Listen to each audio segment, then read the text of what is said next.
बहुत सारे patients YouTube के ऊपर क्वेश्चन पूछ रहे हैं कि हमारा डिप्रेशन का दवाई बंद होगा क्या, हमारा एंजाइटी का दवाई बंद होगा क्या। एंजाइटी के ऊपर हम दवा 20 साल से ले रहे हैं, 10 साल से ले रहे हैं, 15 साल से ले रहे हैं। तो जब भी हम दवा बंद करने की कोशिश करते हैं वैसे ही हमारी एंजाइटी बढ़ने लगती है, हमारी डिप्रेशन बढ़ने लगता है। तो क्या हम उस दवा के ऊपर डिपेंडेंट हो गए हैं? उस दवा के बगैर हमारा कोई लाइफ नहीं है? हमारा ताकत कम है क्या बाकी लोगों के हिसाब से? बाकी लोग बिना दवा के जीते हैं और हमको दवा लेनी पड़ रही है। ऐसे अलग अलग टाइप के क्वेश्चंस पेशेंट्स पूछ रहे हैं। नमस्कार, मेरा नाम डॉक्टर निशिकांत विभूते है। मैं कंसल्टेंट साइकेट्रिस्ट हूँ। तो आज मैं इस सवाल के बारे में जवाब बताऊँगा। सवाल है, डिप्रेशन और एंजाइटी डिसऑर्डर्स में मेडिसिन्स बंद हो सकती है क्या? तो इसके ऊपर हम बात करेंगे। उससे पहले डिप्रेशन और एंजाइटी का नेचर क्या है, उसका रूट्स क्या है, उसके ऊपर बात करना ज़रूरी है। उसका रूट्स दो होता है। एक तो आपका इंटरनल बायोलॉजी मतलब आपका जो जेनेटिक स्ट्रक्चर है, आपके अंदर जो जीन्स आए हैं, जनुक आए हैं, आपके खून के अंदर में आपके पेरेंट्स के जीन्स आए हुए हैं, उनके अंदर उनके पेरेंट्स के जीन्स आए हुए हैं। ऐसे एक यूनिक सेट ऑफ जीन्स हर एक इंसान में रहता है। अगर उन जीन्स के अंदर में आपको डिप्रेशन की टेंडेंसी लिखी हुई है तो एक पर्टिकुलर टाइम पे डिप्रेशन आने की संभावना होती है। वहाँ पे बाहर से कोई तनाव ना हो तो भी डिप्रेशन आ सकता है। उदासीनता, मायूसी, काम में मन नहीं लगना, नेगेटिव थॉट्स, ऐसे चीज़ें होती है। सब चीज़ बराबर है, सब अवेलेबिलिटी भी अच्छे से है, कुछ भी प्रॉब्लम नहीं है, फिर भी डिप्रेसिव थॉट्स, क्राइंग स्पेल्स, रोना, ऐसे चीज़ें होने लगती हैं। तो यहाँ पे इंटरनल कंपोनेंट स्ट्रांग है। इंटरनल कंपोनेंट मतलब हमारे जीन्स के अंदर, ब्लड के अंदर जो कंपोनेंट है, हमारा जो सेटअप है, बायोलॉजिकल सेटअप है, बॉडी है, उसके अंदर टेंडेंसी काफ़ी स्ट्रांग है। और दूसरा होता है साइकोलॉजिकल रीजंस, एनवायरमेंटल रीजंस, मतलब बाहर से आने वाले तनाव।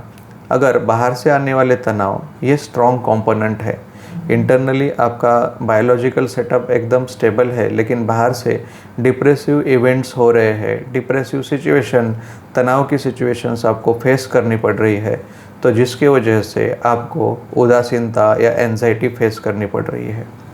ऐसे सिचुएशंस में आपके मेडिसिन्स के ज़्यादा टाइम लगे रहने के, कंटिन्यू ज़रूरत पड़ने के चांसेस कम है। अगर बायोलॉजिकल रीजंस मतलब आपके genetic possibilities of going into depression में बार बार जाने की संभावना आपके जेनेटिक्स में ज़्यादा है, तो मेडिसिन शायद ज़्यादा टाइम लेनी पड़ सकती है। लेकिन इसका मतलब ऐसा नहीं होता कि आप डिपेंडेंट हो गए हैं। मेडिसिन्स प्रॉपर साइकेट्रिस्ट के एडवाइस के हिसाब से ही लीजिए, एक्सपर्ट ओपिनियन से ही लीजिए। मेडिसिन्स ग्रेजुअली उस व्यक्ति को बेटर और बेटर करते हैं। उस व्यक्ति के ब्रेन सेल्स है, उनको न्यूट्रिशियस एनवायरनमेंट मेडिसिन्स की वजह से मिलने लगता है, जिसके वजह से सिम्टम्स भी कम होते हैं और साथ में ब्रेन सेल्स ग्रेजुअली स्ट्रॉन्गर और बेटर होने लगते हैं, जिससे ग्रेजुअली वो व्यक्ति डिप्रेशन से बाहर आने की संभावना बढ़ते जाती है। अगर इंटरनल टेंडेंसी स्ट्रॉन्ग ही है और मेडिसिन बंद नहीं हो पा रही है तो भी कोई निराश होने की ज़रूरत नहीं है।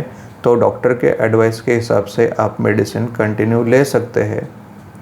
रेगुलर चेकअप और रेगुलरली आपको ब्लड टेस्ट, अदर इन्वेस्टिगेशंस करके वो इस चीज़ के ऊपर हम कंट्रोल रख सकते हैं कि वो मेडिसिन आपको कोई स्ट्रॉन्ग साइड इफ़ेक्ट्स या किसी तरह के लाइफ के लिए आपको साइड इफ़ेक्ट्स ना हो, इसके ऊपर कंट्रोल लाया जा सकता है, या बिना साइड इफ़ेक्ट्स के भी आपकी लाइफ हो सकती है।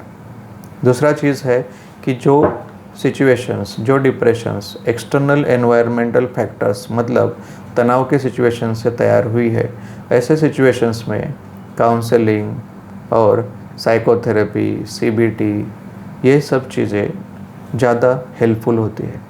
क्वालिटी ऑफ लाइफ हमको इम्प्रूव करना, हमारा सेल्फ डिसिप्लिन बढ़ाना, हमारे थॉट प्रोसेस को बेटर करना, इनके लिए काउंसलिंग एंड साइकोथेरेपी हेल्पफुल होती है। ऐसे सिचुएशंस में भी स्टार्टिंग पीरियड्स में मेडिसिन्स एक पर्टिकुलर ड्यूरेशन तक के लिए लग सकती है। और depression anxiety even though biological हो तो उसमें भी काउंसलिंग काफ़ी हेल्पफुल होती है। वो भी इंसान के थिंकिंग के प्रोसेस को बदलने में काफ़ी हद तक मदद करती है, तो रिकवरी की पॉसिबिलिटीज़ बढ़ जाती है। तो इस वजह से डिप्रेशन एंजाइटी इन डिसऑर्डर्स की दवाई कम्प्लीटली बंद हो सकती है या नहीं हो सकती है, ऐसे एग्जैक्ट जनरल आंसर नहीं दिया जा सकता। Individually person to person evaluate करने के बाद ही डॉक्टर आपको इस चीज़ के बारे में एडवाइस दे सकते हैं। आशा करता हूँ कि इस वीडियो की वजह से आपके माइंड के अंदर का कन्फ्यूजन और दवाइयों के बारे में होने वाले मन में नकारात्मक विचारों में कमी आई होगी। Thank you.